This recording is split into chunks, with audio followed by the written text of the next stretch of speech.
What's up, guys? Josh and John, the Van Bourbon Boys, bringing you episode 5 this week of Serenity Now, Bourbon Later, the whiskey podcast. Today we're going to be going through it's season 2, episode 3, I think it is, the Yeah, statue. the statue. And also, John's already smelling it. We've got Nulu Amburana. I don't have the actual bottle. That's back home. I'm in the Cleveland studio this week. But Nulu Amburana. So let me tell you guys about Ambarana if you don't know. Ambarana is as I'm pouring it here, Ambarana is a Brazilian wood, and it's actually limited to what you can import to the United States. So you're not going to find a ton, and that really is wafting over here without me even having it near me. Wow, that is really heavy. Yeah. Still a lot of ethanol coming off of that, even after I've had it open now for I think a couple years. The No bottle's doubt. about half empty, so but the Ambarana wood, it gives a very cinnamony, almost cinnamony, red hot sort of element. But yeah, I only know of 4 or 5 different ones. I think I've had them all.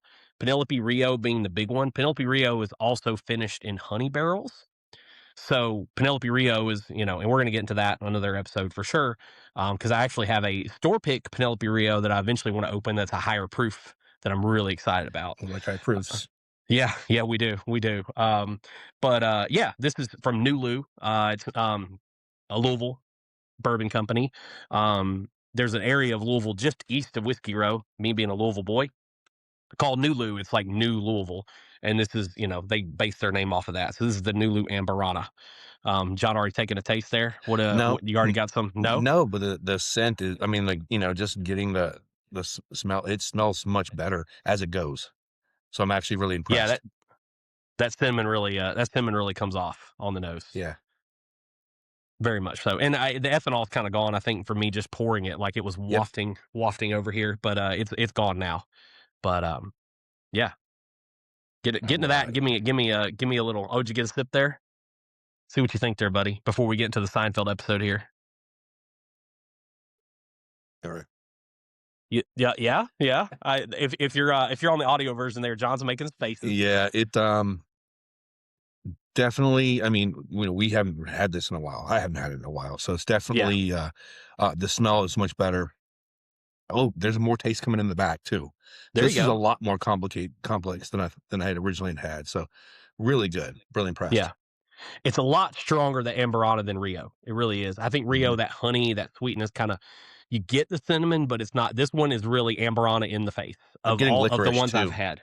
Little The licorice, little I'm anise in there, I'm huh? getting a licorice, and I'm like, "Well, that's the part I don't care for. Other than that, it'd be dynamite." Okay. I'll get into it here in a few minutes, and we'll see Alright. what I think about it. But so talking about the statue, we're going to an early episode. We've been doing a lot of later episodes, so we wanted to kind of get back down to those beginning seasons. Just the contrast between. I think so much character development in those early seasons that I really enjoy. Just trying to figure out their place. Mhm. So, in the early seasons, you get the opening Jerry set with his jokes, and this one's really interesting because he talks about Publishers Clearinghouse, and I don't know if you guys have heard the Mandela effect with Ed McMahon with the big checks with Publishers Clearinghouse, which never existed. Ed McMahon never worked for Publishers Clearinghouse, which I always find pretty fascinating because in my mind, I remember singing the commercials when I Yeah. was a kid.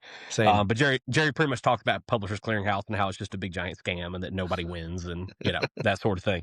Um, and it's one of those things that's still kind of with a lottery now. It's still kind of even though this is from 1989, 1990, we're in season 2, so I think we're right around 89 to 90. Mhm. Still relevant stuff. Him talking about pretty much sweepstakes and nobody wins. So they start to get to the episode and George always trying to seem smart, and Jerry even points out in a later episode that, you think he's smart, but he's not. Right. He's not really that intelligent. His character's not, but he always wants to make people think that he is.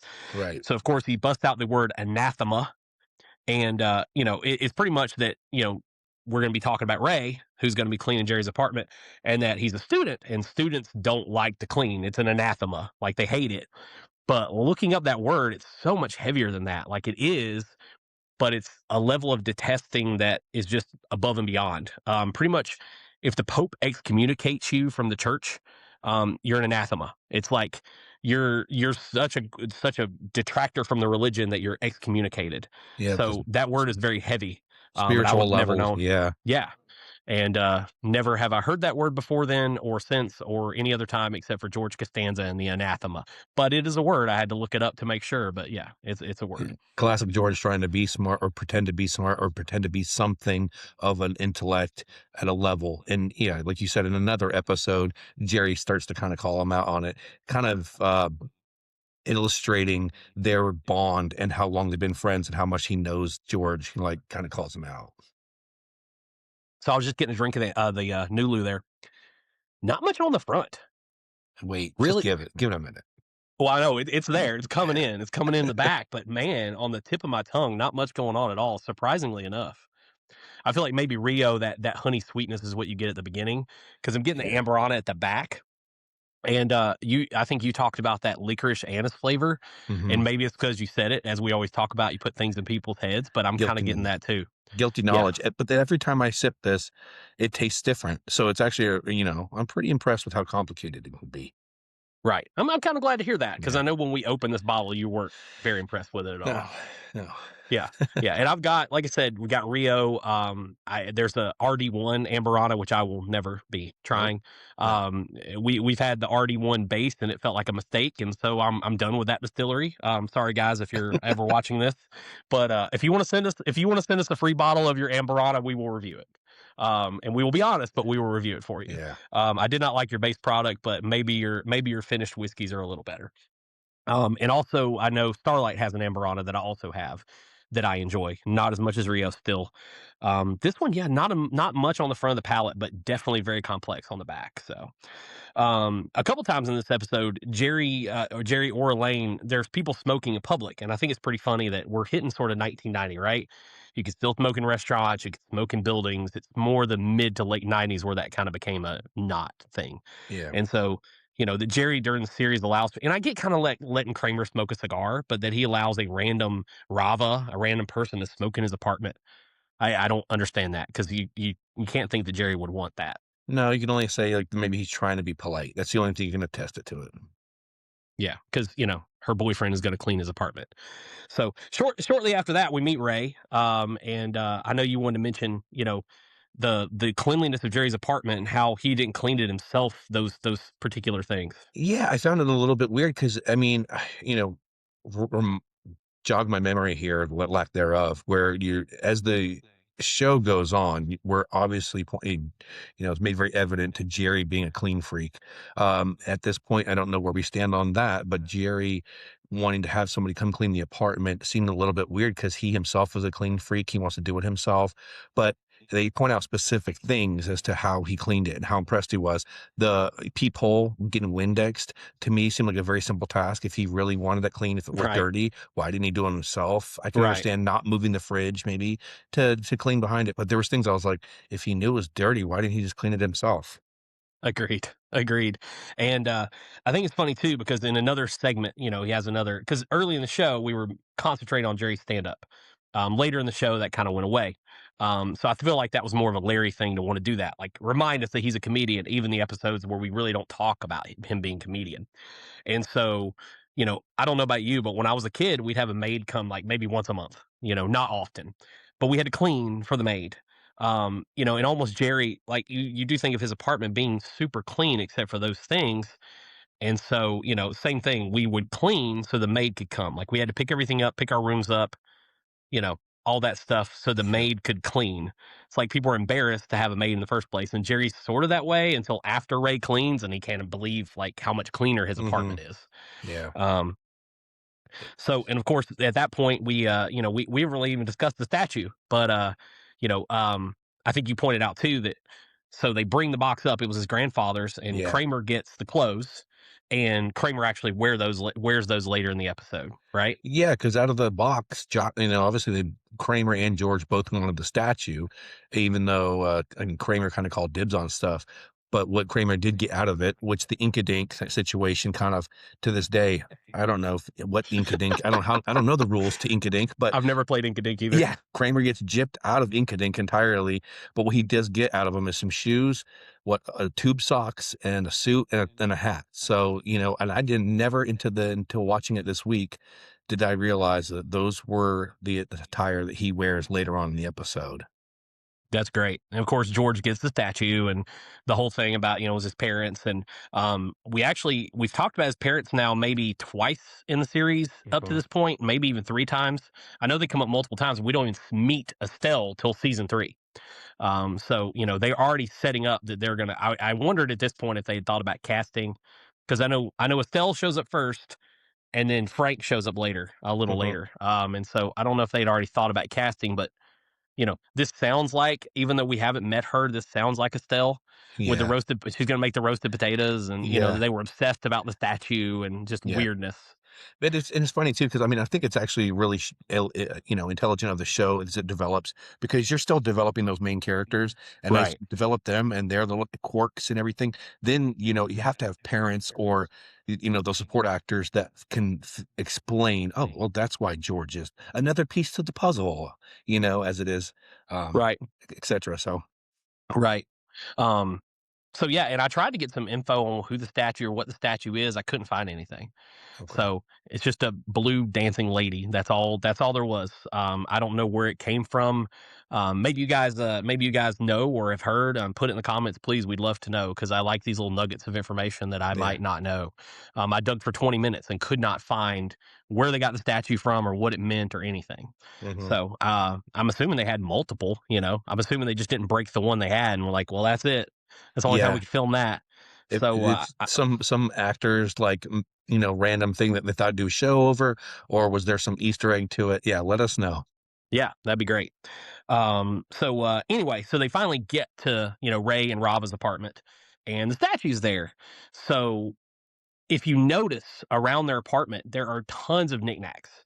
And you can tell that these are Ray's. Like Rava doesn't seem like the kind of person who'd be interested in stuff, but Ray is everything's arranged just so. And so this really starts showing us how much of a psychopath he is Hmm, because these are most likely things he stole from people's apartments when he was cleaning.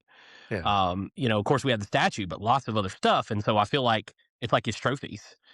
And so Yeah, this dude is headed towards serial killer status for sure. yeah, 'cause, with Rava, her character would allude to her, if it were her apartment and hers only, no Ray, her apartment decor would just be, like, all black walls, nothing in there, it'd be soulless, it would be empty, but Ray, of course, has these little knickknacks that can be trophies, and they kinda make a reference to that later too, so Yeah, for sure. And then of course Jerry sees the statue, instantly goes, I have a statue like that in my house, but he can't know that his is gone. Like maybe it's just another statue. And so he makes the call to Kramer. Kramer's like, it's not there. And Ray comes back in with some, I think at that point, maybe some tea. Later he brings the yeah. pastries, the food of the gods. Yeah. But Jerry instantly kind of goes into like he's talking to his mother, talking about French toast. And I always thought that funny because this is 1990. Okay, this is a long distance phone call to Florida because they reference Florida and how hot it is. And it's like I would come into your house and pick up your phone and just make a long distance phone call to my parents about French toast. He couldn't come up with anything else. Like, hey guys, sorry, I was gonna do a set tonight, but I can't make it. Nope, you dip the bread in the batter. So After all these like years, she forgot how to make French toast. yeah. I would look at you and go, "What the heck, dude? Seriously, you're just randomly making a long distance phone call at my house." So for you young Gen Z kids, it used to cost money to call people, more than just the basic. We had to wait till 9 o'clock at night, so the long distance calls were free. So that was pretty random. Um, and of course, we get back to Jerry's apartment after that, and they're discussing the statue and what they're going to do about it. And like Elaine's like, "Yeah, do anything," because she's editing Rava's book and doesn't want anything messed up. And it's pretty humorous that Kramer is sitting there over and over and over, say, "Want to go get him? Want to go get him?" Mhm, He gets so one tracked on everything that mhm, they'll talk and they say stuff and then reasons and want to go get him. Want to go get him? That's all he wants to do. He wants to go, take care of get 'em. business, right? So we see that many times through the series where Kramer sort of assumes this other character, but this is the first time where he kind of comes in and goes, "All right, I'm going to take care of this. Don't you guys worry about it. I got This doesn't sit well with me. I say get 'em. it."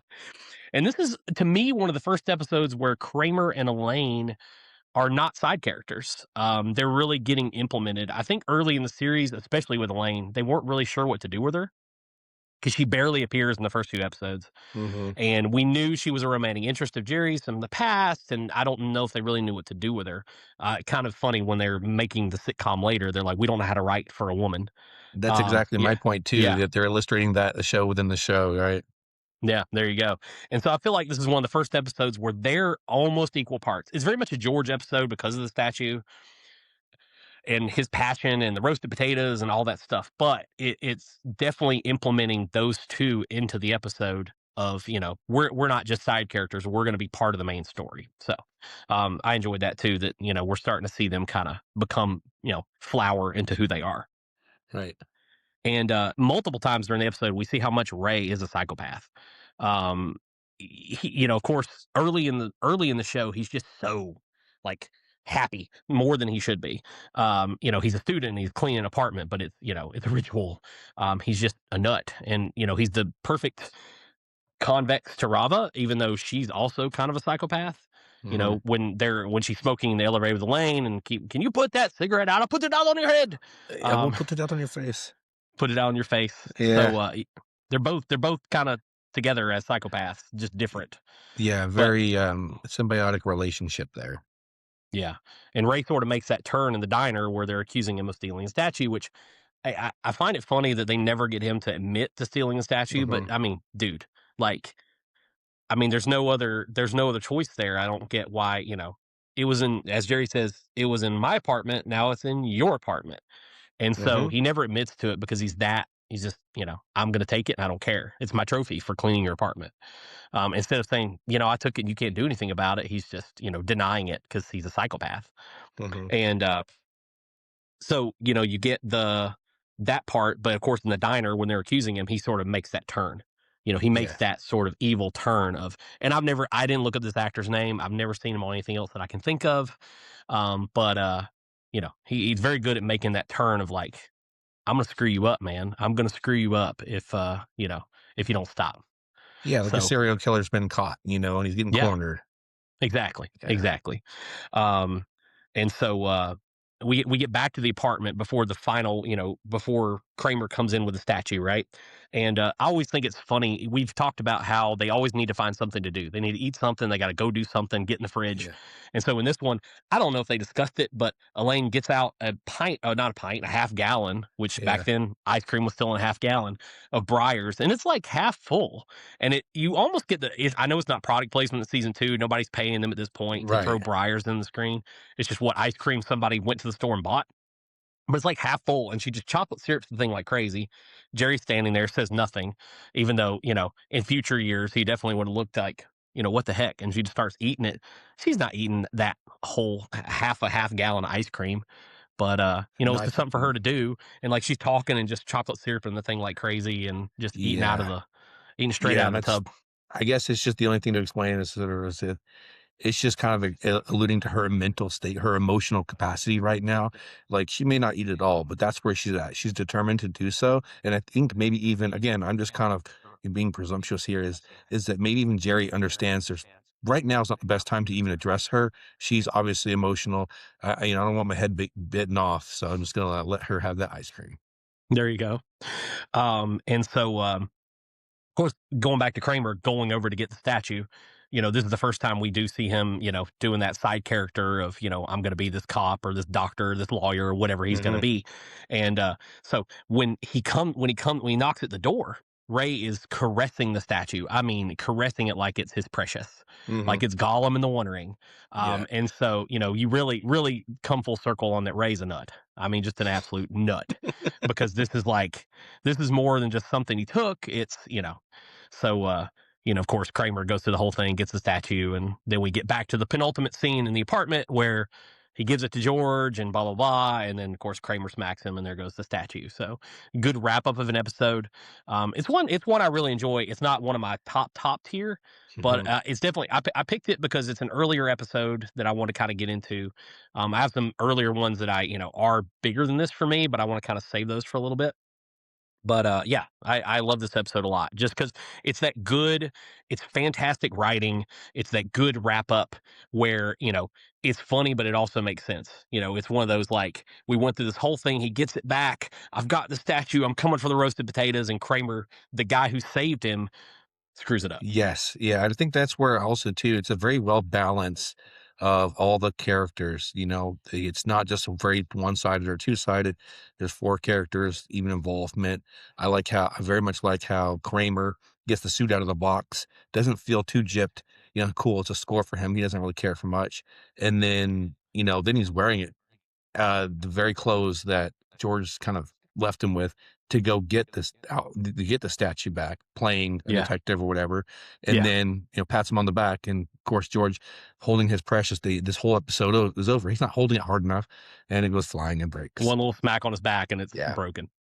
And, we'd probably do a list for this, but this is the first appearance of Kramer getting someone's clothing. And of course, there's a whole episode about the jacket, and I mean, many times. So, we'll have to see how many times through the series that Kramer acquires some clothing from someone else Yeah. because that happens a lot. So yeah.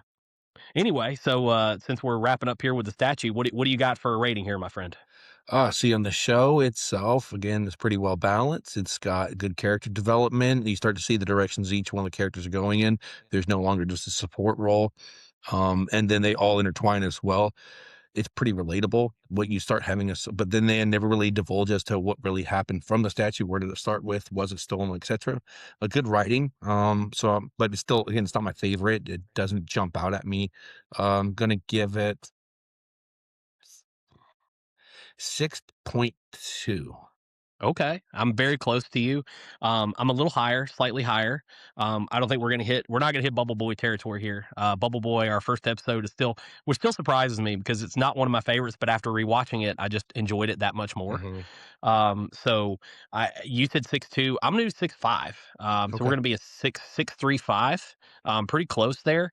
I do enjoy it. I think it's a great writing. And when I was choosing an episode for this week, it was one of those that I was like, I like this one. I want to do it, but I want to save some of the bigger ones for later that I really really enjoy.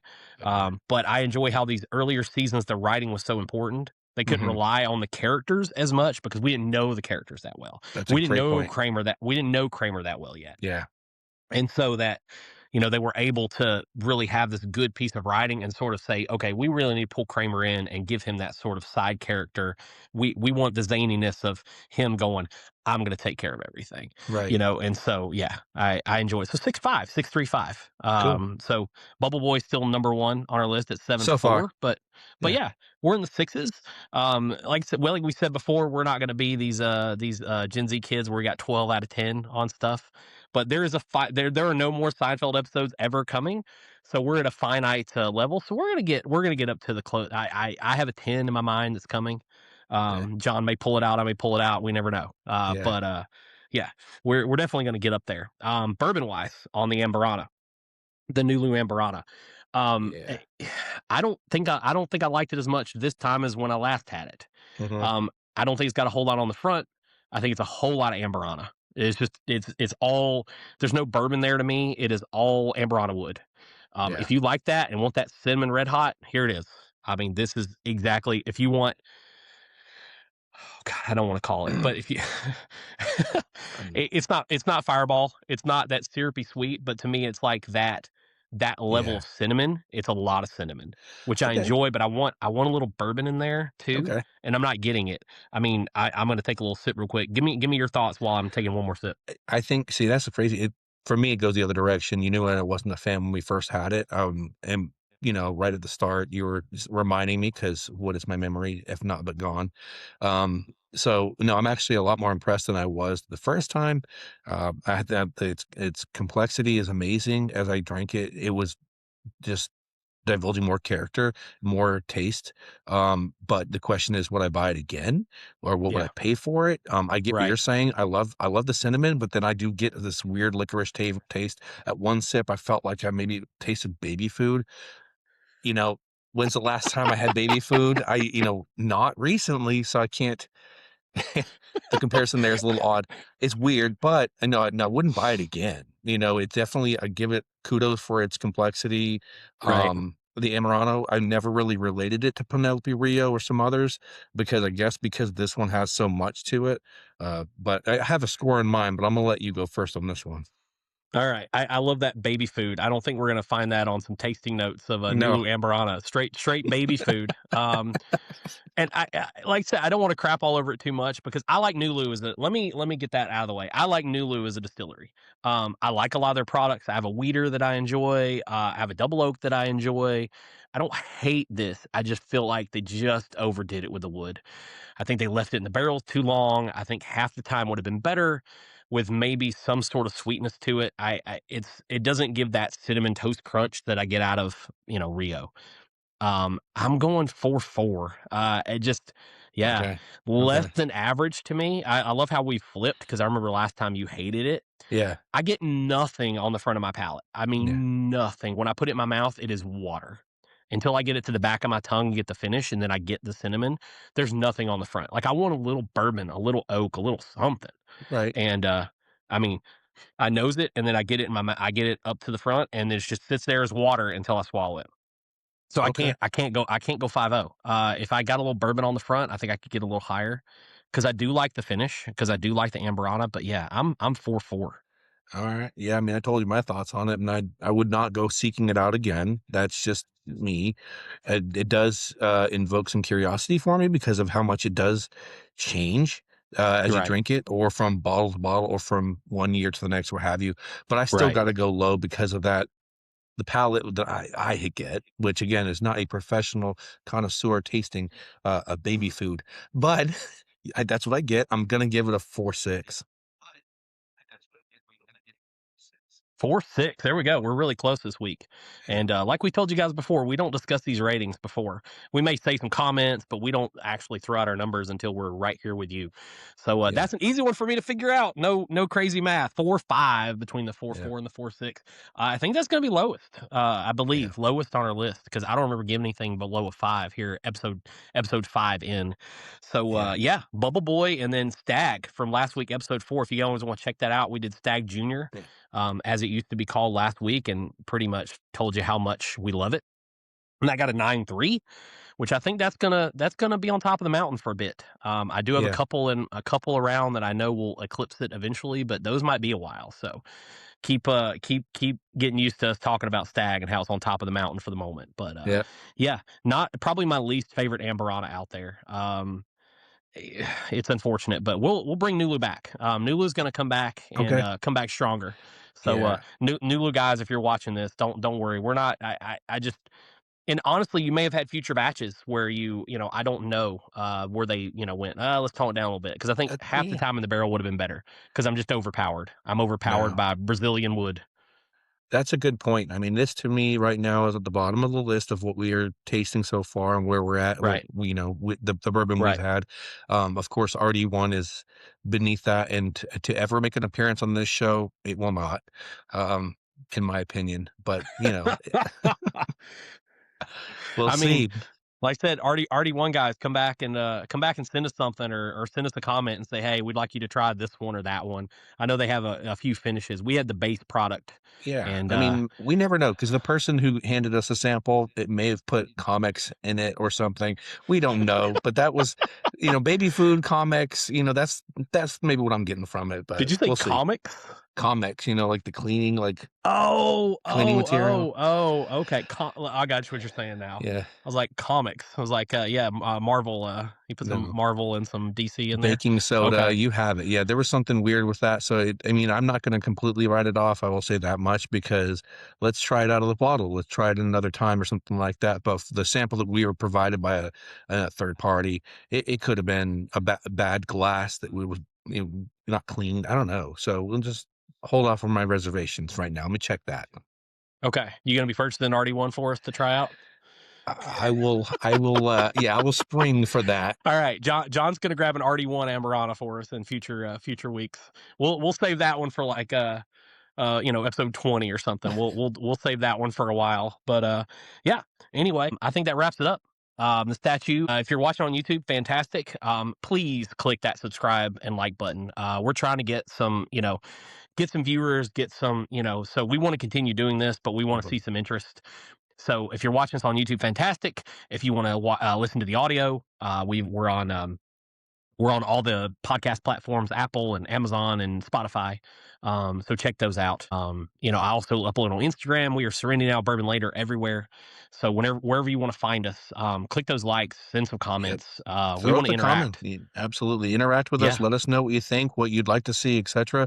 Because ultimately we're here. We're gonna have some fun with it, but we want to know what you all think. That way we can jump in and dive in and have some fun as well. So let us know. Yeah, and if you check out the channel, we're uploading another video today, kind of a review of a liquor store. We want to start doing some things like that too, getting the bourbon. So we're gonna do some bourbon only Hmm. episodes. We have a friend of ours we're gonna bring on and do some bourbon talking. John has a tasting kit that we're gonna kind of go through, and we're gonna do. We have some big bourbon things we want to do aside from Seinfeld. Right. So if you enjoy the bourbon stuff, just hang out with us, talk. We like to do all kinds of things. We have lots of interests and like to see what other people like, and so yeah, just click those follow buttons and come join us. We'd appreciate it. Right on. All right, Van Bourbon Boys out for the week. Appreciate it, guys. Thanks, John. Yep. Take it easy. All right, you too, brother.